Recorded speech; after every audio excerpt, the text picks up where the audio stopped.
Hello friends, study with निधि में आज हम डिस्कस करने वाले हैं सूचना प्रौद्योगिकी अधिनियम 2010 information technology act 2010 IT act.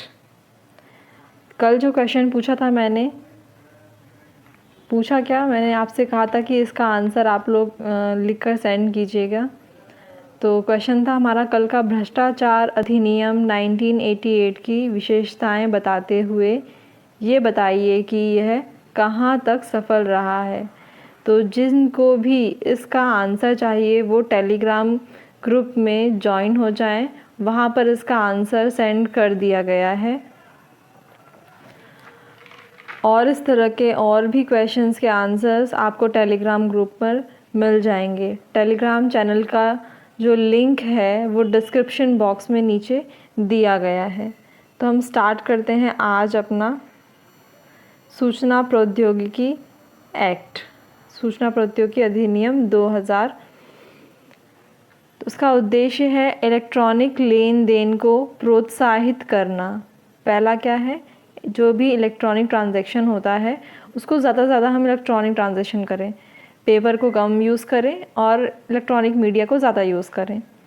Next है हमारा ई कॉमर्स का व ई ट्रांजैक्शन को वैधता प्रदान करना। जैसे कि आजकल आप जानते हैं ई ट्रांजैक्शन लाइक फ़ोनपे, गूगल पे, जिसके ज़रिए आज आप लोग घर बैठे बैठे मेरे नोट्स ले पा रहे हैं वाया फ़ोनपे, पीडीएफ आपको मिल जा रही है। तो ये सब क्या है, ये इलेक्ट्रॉनिक मीडिया ही है जिसके वजह से ये सब काम हो रहा है। तो इसको वैधता प्रदान करना है। ई शासन को बढ़ावा देना है। कंप्यूटर आधारित अपराधों को रोकना है। तो ये क्या है, इसके मेन उद्देश्य हैं सूचना प्रौद्योगिकी अधिनियम के। पारित कब हुआ ये एक्ट? 17 अक्टूबर 2010 को। इसके रिलेटेड प्रावधान क्या है? इलेक्ट्रॉनिक रिकॉर्ड और डिजिटल हस्ताक्षर को मान्यता देना। इलेक्ट्रॉनिक रिकॉर्ड और डिजिटल हस्ताक्षर को मान्यता प्रदान करना। आजकल देख रहे होंगे आपकी बहुत सारे डिजिटल सिग्नेचर चलने लगे हैं। लोग कहीं कहीं रहते हैं तो सिग्नेचर की ज़रूरत पड़ती है, तो डिजिटल सिग्नेचर आजकल बहुत यूज़फुल हैं। आदमी को जो ट्रैवलिंग है उसको कम कर रहे हैं और काम को बहुत जल्दी चुटकियों में कर रहे हैं। नेक्स्ट है साइबर अपील अभिकरण की स्थापना। साइबर अपील अभिकरण की स्थापना। कंप्यूटर सोर्स कोड से छेड़छाड़। अब जब कोई व्यक्ति कंप्यूटर सोर्स कोड से छेड़छाड़ करता है तो उसको 3 वर्ष का कारावास हो सकता है अधिकतम, और उसको 2 लाख रुपए जुर्माना भी हो सकता है। साथ ही पहचान चोरी के लिए दंड, कि किसने, अगर पहचान हो जाती है कि किसने इस तरह की चोरी की है, इलेक्ट्रॉनिक मीडिया की, इलेक्ट्रॉनिक रिकॉर्ड से या डिजिटल से छेड़छाड़ की है, तो उस चोरी के लिए उसको दंड भी दिया जाएगा। नेक्स्ट हम बात करते हैं प्रावधानों में ही अश्लील सामग्री का इलेक्ट्रॉनिक रूप में प्रकाशन। बहुत सारी जो अश्लील सामग्री हैं उनका प्रकाशन कर दिया जाता है इलेक्ट्रॉनिक मीडिया में, जो कि सही नहीं है। इसके लिए सज़ा का प्रावधान है। कितनी? 3 वर्ष सज़ा मिल सकती है और अधिकतम 5 लाख जुर्माना भी दिया जा सकता है, इसका प्रावधान है। और साइबर आतंकवाद के लिए भी दंड का प्रावधान है। कामुकता व्यक्त करने वाली सामग्री का प्रकाशन। अगर कोई व्यक्ति कामुकता व्यक्त करने वाली सामग्री का प्रकाशन करता है तो उसे कम से कम 5 लाख रुपए का जुर्माने का प्रावधान है, साथ ही 10 साल की सज़ा।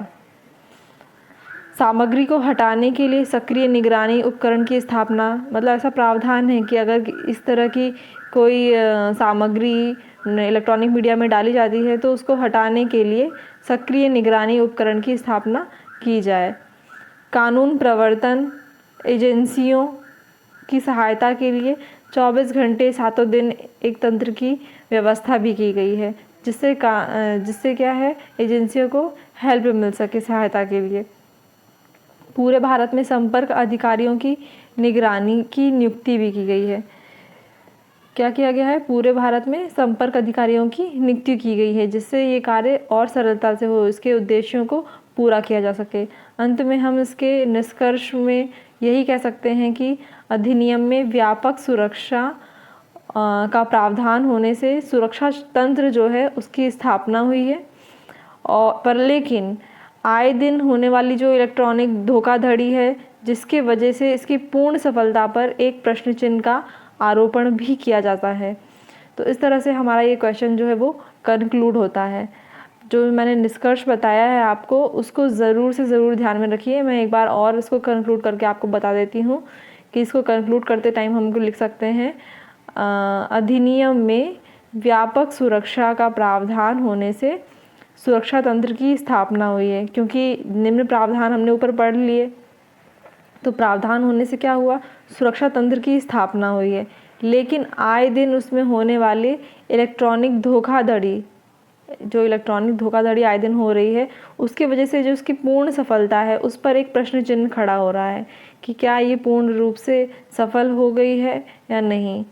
तो ये था हमारा सूचना प्रौद्योगिकी अधिनियम 2000 3.10 पेपर 2 का पार्ट ए का पोर्शन था। इसी तरह से आगे भी आपके एक्ट सारे कंप्लीट हो जाएंगे। और जिन्हें भी कल के क्वेश्चन का आंसर चाहिए वो टेलीग्राम चैनल ज्वाइन कर सकते हैं, और डिस्क्रिप्शन बॉक्स में टेलीग्राम चैनल की लिंक दी हुई है। Thank you friends. ऐसे ही और वीडियोस के लिए चैनल को लाइक कीजिए, ज़्यादा से ज़्यादा शेयर कीजिए और सब्सक्राइब कीजिए। Thank you.